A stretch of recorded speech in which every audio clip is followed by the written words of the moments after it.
Hey, so I wanted to go ahead and come on here and do a video talking about the SOAP Bible study method.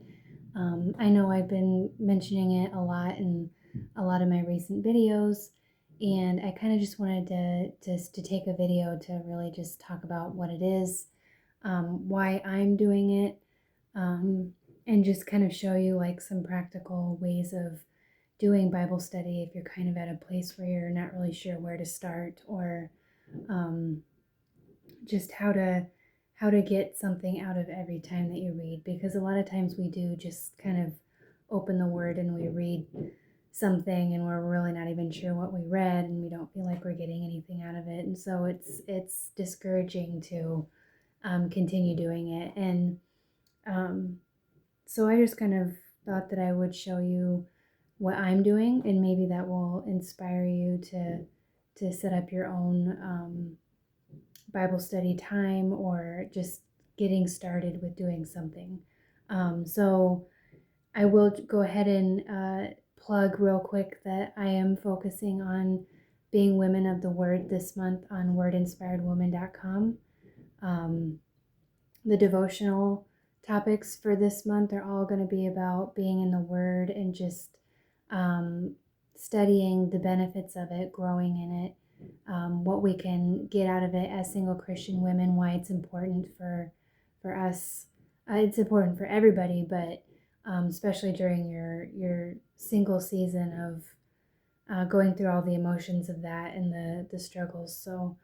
Um, so I'll just kind of go through kind of what I do here. I guess first I can explain what the SOAP method is. I've always known that this was like one way that people use to study the Bible, but I had never really done it myself. Um, and I like doing this better than doing like a Bible in a year plan or something like that, because with the Bible in a year plan, I would always start it in January and I would get through maybe half of Genesis, and then it just kind of falls away because you're getting to the point where you're trying to keep up reading every single day, and then if you get a day behind, then you have so many chapters to read, and you almost get into a place of self-condemnation because you're like, how come I can't keep up with it? I'm not devoting enough time. I'm just being a terrible Christian. I should be reading more in the Word. And you're trying to read so much that you're really not getting anything out of it because you're just trying to check a box. At least that's how my experience has been. I know there's a lot of people that faithfully do the Bible in a year thing, and that's great.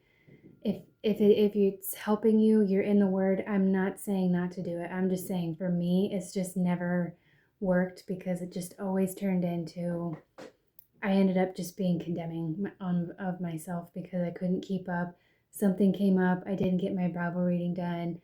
I'm just a horrible person, and it never worked. So the SOAP method, the way that I've chosen to do it, you can choose any book of the Bible. You can start wherever you want to start. But in January, it was like mid-January. I didn't start at the beginning. I just decided to start in Matthew and just to start going through the entire New Testament. So I've read through Matthew and Mark, and I just did chapter 9 of Luke tonight, so I'm not quite halfway through Luke. And just going one chapter per day. And of that one chapter, I am finding something that stands out, something that just piqued my interest. Maybe I didn't notice it before. And just focusing on something small. It's just one chapter. And I'm trying to get something out of just the one chapter instead of trying to read all of this stuff and then try to get something out of it. So that's really been working well for me. I've been seeing things that I never saw before, picking up on different things that I can apply to my life, which is why I like the SOAP method. So SOAP stands for Scripture, Observation, Application, and Prayer. That's the SOAP. So I can actually show you from my notebook. So I guess I'll show you what I have before me. I just have my paper Bible. I do use my iPad for like the Bible on the iPad when I go to church and Bible study and stuff, but when it comes to my like daily personal study, I do like to use my paper Bible. I have like notes that I've written down in the margins and different things that I over the last several years that I've had this particular Bible. So I do like having that like right in front of me instead of the digital. But I do also have the Bible on the iPad because um, again, I don't want to be just reading. When something stands out, I want to be able to like look up words in the Strong's Concordance, or maybe I'll pull up a couple commentaries. I use the Life Bible, and it has a lot of additional like commentaries and things in there that you can read if you're just like wanting to find more information or maybe get like a historical context of what was going on. That can be really helpful. And then I have my notebook that I purchased off Amazon. I think it was like $10 for it's like a huge notebook. And then over here I have pens of all different colors because I like writing in all the different colors to make it pretty, make things stand out. That's just the way that I like to do it. So I can show you, like, just for an example, here's the one that I did tonight. So you can kind of see up here, I started with the scripture that stood out to me. This particular one was about when Jesus fed the multitude with the 5 loaves and the 2 fishes, and they ended up with 12 baskets after everybody was full and had eaten. So I kind of then wrote down the O with just my observations regarding that, just about how like they ended up with more than what they started with. And that also applied to Job. It says in the very end of Job that he, let's see, I wrote it down. So the Lord blessed the latter end of Job more than his beginning. So, and then I also had thought about Ephesians 3:20, that says he's able to do exceedingly abundantly above all that we ask or think. And so I just kind of wrote down like that was my observation. Those were some like other scriptures that came to mind when I read it. And then after that, I wrote down like an application here in the A section of just how I can apply that to my own life and trusting in the Lord and not leaning to my own understanding because I don't know all the things that the Lord is planning on doing and how He is planning on restoring whatever was lost. That's another verse about Him restoring the years that the moth hath eaten. I think that's in like Jeremiah or one of the prophets. So just as I was like thinking about this whole story, other scriptures were coming to mind and other things that I could relate to. This is like a pattern for the Lord that He restores what's been broken. And so I kind of wrote down that application for my own life, and then you can't really see it, but I ended with a prayer to the Lord, just asking for help, that I wouldn't lean to my own understanding and that I would just trust in Him and continue to grow in that. So that's just like a really quick example. I try to do that every night. Now, sometimes, like this night, I only did the S and the O. I was really just meditating on this verse and like all the different things that I saw, that I didn't do the A and the P on this one.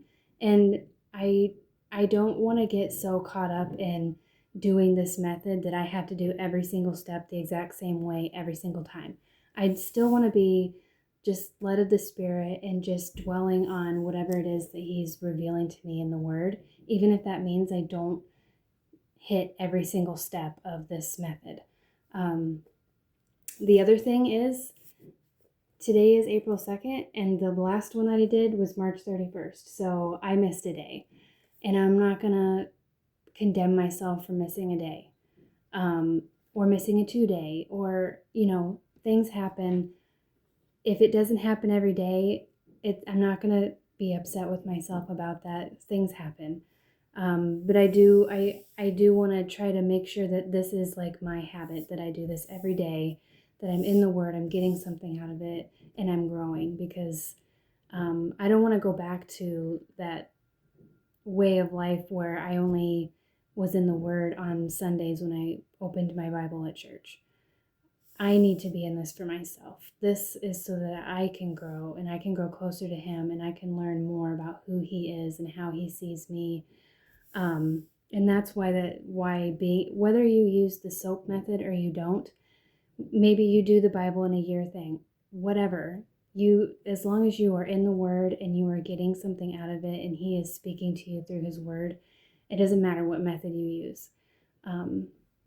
So I want to just put that little caveat out there that I am not saying this is the only way to do it. I'm just sharing that this is what's been working and helping me, and that I've been doing every day. So, yeah, I hope that helps. Um, if you have any other comments or things that you want to share about how you make time for the Word every day, maybe use the SOAP method and you do it a little bit differently, please leave it in the comments. I would love to hear the different things that you're doing. Um, if you do want kind of like a guide to help you get started on Word Inspired Woman, I've added 4 uh, guided SOAP studies on there that you can get for absolutely free. You can just sign up on there and join one of the programs. So I have Matthew, Mark, Luke, and John out there, and like every day you can go through one chapter a day, and it gives you like, here's like some suggested SOAP applications that you can look at. So maybe you're reading a chapter and you're like, I really don't know what I'm getting out of this. You can read like the SOAP example that's provided there and maybe get some ideas and get some things out of that will help you with your own study, and just maybe give you some verses to go look at and be like, oh, well, that's interesting. I didn't see that before. So you can sign up for those at wordinspiredwoman.com. There, you just click at the top where it says SOAP studies, and you can sign up for them completely free. Um, yeah, so I hope that's helpful for you. I know this video went a little bit longer than I normally do, but yeah, I hope that you enjoyed, and please share your comments below, and I'll see you on the next video.